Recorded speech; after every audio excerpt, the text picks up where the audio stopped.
ગુજરાતમાં ફરી એકવાર વાતાવરણમાં પલટો આવ્યો છે। અનેક વિસ્તારોમાં છૂટોછવાયો મધ્યમ વરસાદ પડી રહ્યો છે। હજી આગામી અઠવાડિયું જે છે એ છૂટોછવાયો મધ્યમ વરસાદ પડવાનો છે। જે અલગ અલગ સિસ્ટમની આપણે વાત કરતા હતા એની શું સ્થિતિ છે એ પહેલાં જોઈએ। હવામાન વિભાગ જે સેટેલાઇટ મેપ મૂકે છે એના આધાર પર વાત કરીએ તો બંગાળની ખાડીમાં એક સિસ્ટમ બની હતી। ધીરે ધીરે આગળ વધીને તમને અહીંયા દેખાતું હશે કે મધ્યપ્રદેશ તરફ એ સિસ્ટમ આગળ વધી છે। સિસ્ટમ પહેલાં ખૂબ સક્રિય હતી, ખૂબ મજબૂત હતી। ધીરે ધીરે એ ઓછી મજબૂત થઈ અને પછી આગળ વધી અને હવે અત્યારે જુઓ કે મધ્યપ્રદેશ તરફ જ્યારે પહોંચી છે ત્યારે મધ્યના મોટાભાગના વિસ્તારોમાં સારો એવો વરસાદ પડી રહ્યો છે। સાથે જ આપણે જે મોન્સૂન ટ્રફની વાત કરતા હતા, અત્યારે અરબી સમુદ્રના દરિયાકાંઠાના જેટલા પણ વિસ્તારો છે ત્યાં મધ્યમ વરસાદ પડી રહ્યો છે। વાદળો દેખાઈ રહ્યા છે એટલે ત્યાં વરસાદ પડવાની સંભાવના છે। મહારાષ્ટ્ર અને દક્ષિણ ગુજરાતના ભાગોમાં છૂટોછવાયો મધ્યમ વરસાદ પડે એવી સંભાવનાઓ છે। બાકી ઉપરના પ્રદેશોમાં આપણે વાત કરી તેમ વેસ્ટર્ન ડિસ્ટર્બન્સ સતત પસાર થઈ રહ્યા છે। સાથે જ આપણે જે વાત કરી હતી એક ત્રીજી સિસ્ટમની પણ, જે કે અપર એર સર્ક્યુલેશન જે છે એ સિસ્ટમ જે બની હતી એના કારણે પણ ભારે પવન ફૂંકાવાની સંભાવનાઓ છે। એટલે દરિયાકાંઠાના વિસ્તારમાં અને સાથે જ દક્ષિણ ગુજરાતમાં વરસાદ પડે તેવી સંભાવના છે। છૂટોછવાયો મધ્યમ વરસાદ પડવાનો છે। ભારે વરસાદની કોઈ આગાહી નથી, પણ ભારે વરસાદ ક્યારે પડશે? જ્યારે આ સિસ્ટમ ધીરે ધીરે ગુજરાતની નજીક આવશે।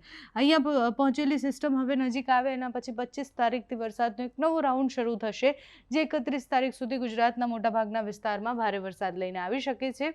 હવે પિંડીના માધ્યમથી પણ સમજવાનો પ્રયત્ન કરીએ કે કયા કયા જિલ્લાઓમાં વરસાદની વધુ સંભાવનાઓ છે, કયા જિલ્લાઓમાં એલર્ટ છે। હવામાન વિભાગે આજના દિવસમાં તો આખા ગુજરાતમાં છૂટાછવાયા વરસાદનું એલર્ટ આપેલું છે, એટલે એ સામાન્યથી મધ્યમ વરસાદ પડે તેવી સંભાવના છે। પણ તમે જુઓ કે આપણે જે વાત કરી કે સિસ્ટમ અહીંયા જે લો પ્રેશર બની હતી એ હવે ધીરે ધીરે નાગપુર તરફ પહોંચી છે। મહારાષ્ટ્ર અને પછી મધ્યપ્રદેશ અને પછી દક્ષિણના ભાગો અને મધ્યના ભાગોને અસર કરશે। અત્યારે પણ તમે જુઓ કે આજે ગુજરાતના દક્ષિણના ભાગોમાં વરસાદની સંભાવના છે। અમદાવાદ, વડોદરામાં પણ વરસાદ પડી શકે છે।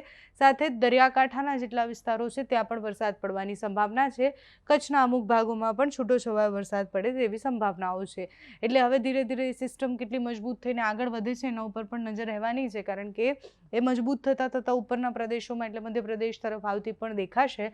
એટલે ધીરે ધીરે જ્યારે મધ્યપ્રદેશ તરફ આગળ વધશે ત્યારે મધ્ય ગુજરાત અને દક્ષિણ ગુજરાત અને ઉત્તર ગુજરાતમાં ખૂબ વધારે વરસાદ લઈને આવે તેવી સંભાવનાઓ છે। અત્યારે તો તમે જુઓ કે 19 તારીખ સુધી ગુજરાતમાં ભારે વરસાદની કોઈ આગાહી નથી। જે વરસાદ પડશે છૂટોછવાયો મધ્યમ વરસાદ પડવાનો છે।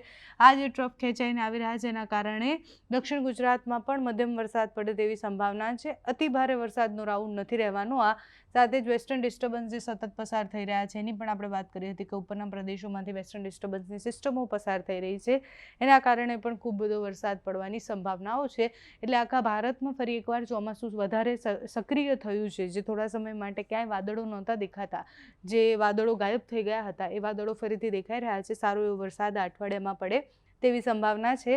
આ અઠવાડિયા પછી 25 તારીખની આસપાસથી જે વરસાદનો નવો રાઉન્ડ શરૂ થશે એ ગુજરાતમાં ભારે વરસાદ લઈને આવી શકે છે। એ સાર્વત્રિક વરસાદ હોઈ શકે છે, એટલે 20% જેટલા વિસ્તારો એવા રહેશે કે જ્યાં વરસાદ નહીં પડે ત્યારે પણ આ મોટા ભાગના વિસ્તારોમાં વરસાદ પડે તેવી સંભાવના છે। એટલે 25 તારીખ સુધીની રાહ જોવાની છે। ત્યાં સુધી ગુજરાતના દક્ષિણના ભાગો સાથે જ દરિયાકાંઠાના વિસ્તાર અને સાથે જ ઉત્તર ગુજરાત તરફ પણ અનેક વિસ્તારો એવા છે કે જ્યાં છૂટોછવાયો વરસાદ પડે તેવી સંભાવના છે। તમે જુઓ કે 22 તારીખ સુધીમાં તો સિસ્ટમની અસર પણ નહિવત થતી દેખાશે।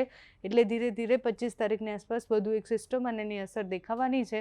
બંગાળની ખાડી ખૂબ સક્રિય છે, એટલે તમે જુઓ કે અહીંયા પણ એક સર્ક્યુલેશન સિસ્ટમ બનેલી છે અને એની અસર પણ દેખાશે। બાંગ્લાદેશ તરફ એ આગળ વધી રહી છે, એટલે બંગાળની ખાડી ખૂબ એક્ટિવ છે। સાથે જ મધ્યના ભાગો પણ ખૂબ વધારે, એટલે કે ત્યાં સિસ્ટમ જે દિશા તરફ આવતી હોય ત્યાં વધારે અસર થતી હોય, એટલે અહીંયા એક સિસ્ટમ બનેલી છે ધાનબાદની આસપાસ અને બાંગ્લાદેશ તરફ એ સિસ્ટમ જાય એવી સંભાવના છે। પણ એની અસર સંભવિત રીતના મધ્યના મોટાભાગના વિસ્તારોને થાય એવું અત્યારે દેખાઈ રહ્યું છે। 22-23 તારીખ સુધી ગુજરાતમાં છૂટોછવાયો મધ્યમ વરસાદ પડવાનો છે। 25 તારીખથી ભારે વરસાદ અને વાતાવરણમાં પલટો આવે તેવી સંભાવના છે। અત્યાર સુધી તમારે ત્યાં કેવું વાતાવરણ છે, ક્યાં વરસાદ પડ્યો છે, એ અમને કમેન્ટ્સમાં જણાવજો। અત્યારે આ વિડીયોમાં બસ આટલું। જો તમે અમને યુટ્યુબ પર જોઈ રહ્યા હોય તો સબસ્ક્રાઈબ કરજો, ફેસબુક પર જોઈ રહ્યા હોય તો ફોલો કરજો, અમારા વિડીયોને લાઇક અને શેર કરજો।